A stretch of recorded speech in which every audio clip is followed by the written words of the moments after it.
Hello students, myself Dr. Ravi Bhognam.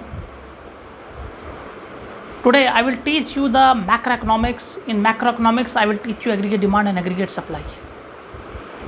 This topic is very important for class 9, 10th, 11th, 12th CBSE. Especially this topic is important in CBSE class 11th and class 12th aggregate demand topic.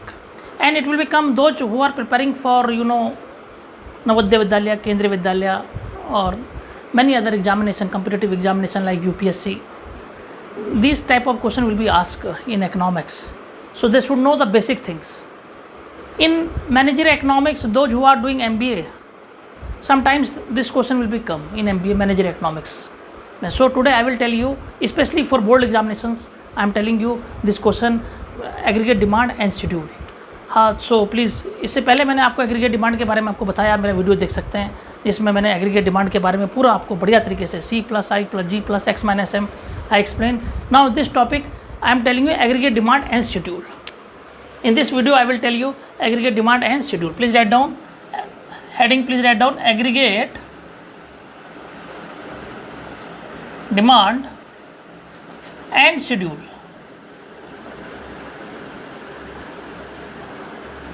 And now aggregate demand and schedule.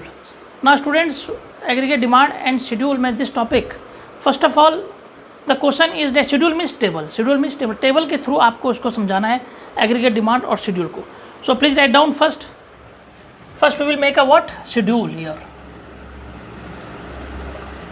First we will make here what? Schedule. So लिखना है level of income. You please write down here level of income.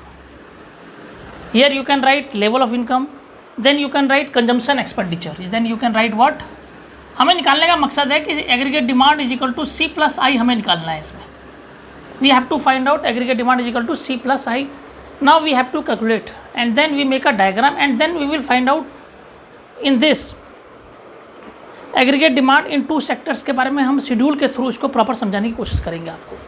तो level of income here you can write consumption expenditure. Here you can write investment expenditure. Investment expenditure. Well students, here you can write what aggregate expenditure या aggregate expenditure हम कहते हैं aggregate expenditure. Aggregate expenditure कहते हैं या हम इसे कहते हैं C+I कहते हैं. क्या कहते हैं? Aggregate demand is equal to C+I. So what, तो लेवल ऑफ इनकम हमेशा जीरो से स्टार्ट करते हैं. हम क्या करते हैं? जीरो से स्टार्ट करते हैं. आप कुछ भी इसको ले सकते हैं. 0,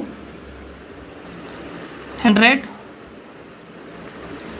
200, 300 एंड 400. हमें लेवल ऑफ इनकम बढ़ा दी क्या? तो 0, 100, 200, 300, 400 और 500 और 600 ले लें. 500 and 600.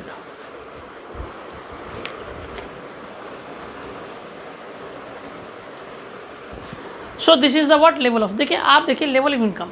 Now consumption expenditure if you take, तो कंजम्पशन एक्सपेंडिचर आप कुछ भी ले सकते हैं. यहाँ बच्चे 0 हैं तो कंजम्पशन एक्सपेंडिचर 100 से स्टार्ट करा. 100, 150, 200, 250, 300, 350 and you see that 400. Investment expenditure हम कांस्टेंट मानते हैं. क्या मानते हैं? Investment expenditure. Let's suppose that we take 100, 100, 100, 100 and 100 and 100. So what is the aggregate demand? Here student 200, 250, 300, 350, 400, 450 and 500. तो in this way we can find out what aggregate demand. You please see that aggregate demand हमने पूरा निकाल दिया. सबसे पहले हमने, आप कुछ भी एज्यूम कुछ भी कर सकते हैं. ये नहीं कि आप यही एज्यूम करें. ये मैंने एग्जांपल दिया, एजम्पशन लिया है कि 0 से मैंने इनकम शुरू की. 0, 100, 200 और ये कंजम्पशन एक्सपेंडिचर का मैंने यहाँ पे करवाया. Now we make a diagram. How we can make this diagram in very proper manner. I think it is visible for you. 0x and this is what? Y. So what we will do, students, we will write here 0, 100, 200, 300, 400 and 500. You please write down here what you income in crores. You can write income in crore. Please write down income in crore. Income in rupees crore. आपने income लिख दिया, income यहाँ लिख दिया और आपने यहाँ लिख दिया एग्रीगेट डिमांड. क्या लिख दिया? एग्रीगेट डिमांड आपने लिख दिया. और यहाँ पे लीजिए 100, 200, 300, 400, 500 and 600 you have made. So you see that what is investment expenditure? Investment expenditure is near about 100. Investment तो मैंने यहाँ पे क्या कर दिया? आई कर दिया. इन्वेस्टमेंट एक्सपेंडिचर आई कर दिया. अगर आप कंजम्पशन एक्सपेंडिचर की बात करें तो कंजम्पशन एक्सपेंडिचर क्या हो रहा है? धीरे धीरे बढ़ रहा है. देखिए 100, 150, ये देखिए ये कंजम्पशन एक्सपेंडिचर हो रहा है. सी देख रहे हैं आप 100, 150, 200 consumption expenditure increase. Now we are aggregate demand it start from 200. It start from year what? 200 है ये. 200 देखिए बड़े ध्यान से देखिए 200 है ये. 100, 200, 300, 400, 500 और 600. और ये कंजम्पशन एक्सपेंडिचर इस तरीके का स्टार्ट हो रहा है. तो आप देखेगा aggregate demand is equal to C+I. तो आपने देखा एग्रीगेट डिमांड में दो कंपोनेंट्स है, एक तो कंजम्पशन है और एक क्या है? इन्वेस्टमेंट है. और आपने ये देखा कि इसमें कंजम्पशन है, इसमें इन्वेस्टमेंट है. और अब आपको इसको एक्सप्लेन करना है. मैंने आपको बता दिया इन्वेस्टमेंट कहाँ से स्टार्ट हुआ? 100 से हो गया. मैंने आपको बता दिया कंजम्पशन भी कहाँ से स्टार्ट हुआ? 100 से. और कंजम्पशन क्या हो रहा है? बढ़ रहा है. बट जैसे जैसे इनकम बढ़ रही है वैसे वैसे हमारा कंजम्पशन भी बढ़ रहा है. और एग्रीगेट डिमांड 200 से स्टार्ट हुआ. That is aggregate demand is equal to C+I. Now table we have made, this we made. Now we will explain these things. Now what we will do? Now we find out the conclusion what we have to find out. So I am rubbing this.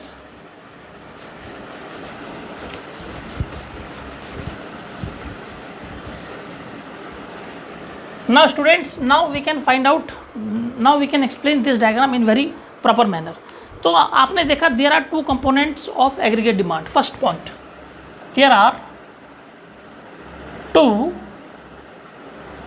Components of aggregate demand that is C+I, that is consumption and investment. There are two components जिसे हम क्या बोलेंगे? जिसे बोलेंगे consumption demand and investment demand. क्या बोलेंगे? Consumption demand and consumption demand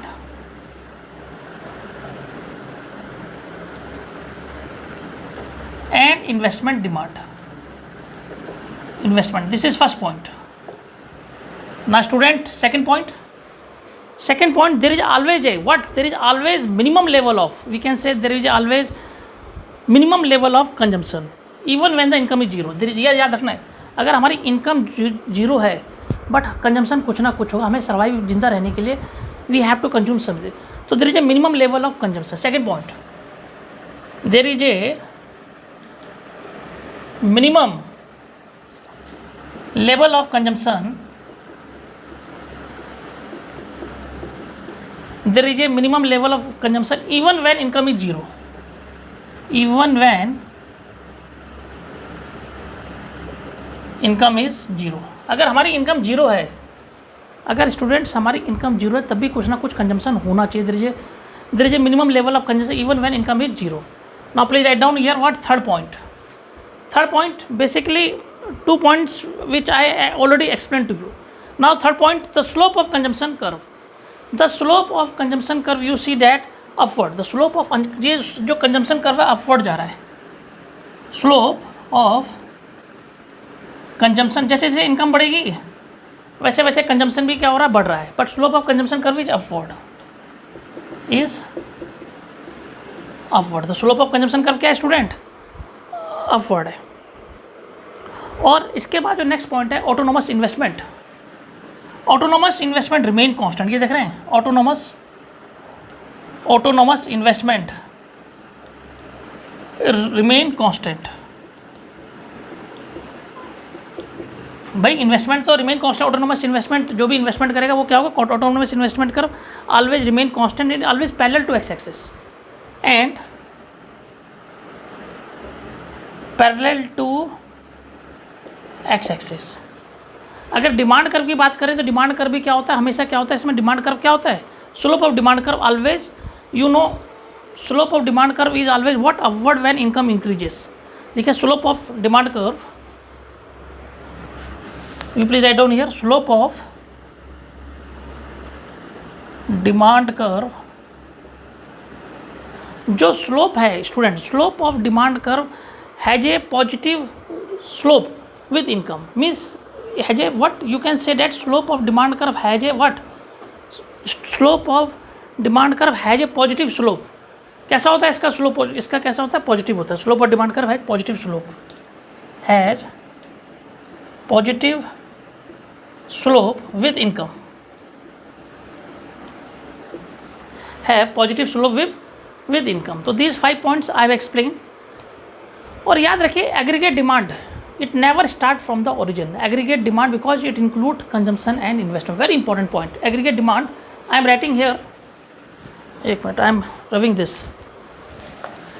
एक और पॉइंट है इसमें, बड़ा इंपॉर्टेंट पॉइंट है students, 6 point.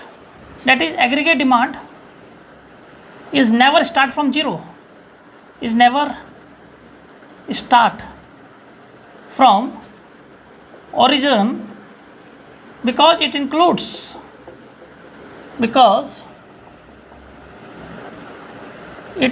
consumption and investment.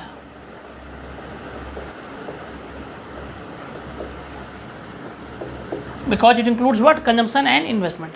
Aggregate demand is never start from origin because it includes consumption and investment. तो students आज मैंने आपको very important topic that is consumption and investment के बारे में बताया. मैंने आज आपको एग्रीगेट डिमांड बताया, एग्रीगेट डिमांड का शेड्यूल बताया और टेबल बताया किस तरीके से आपको टेबल बनाना है, किस तरीके से एग्रीगेट डिमांड बनानी है, किस तरीके से इन्वेस्टमेंट कांस्टेंट होना चाहिए, फिर कंजम्पशन होना चाहिए, फिर एग्रीगेट डिमांड होनी चाहिए और aggregate demand is equal to C+I. Very important question in board examination and also competitive examination. Thanks doctor Ravi बाबूना.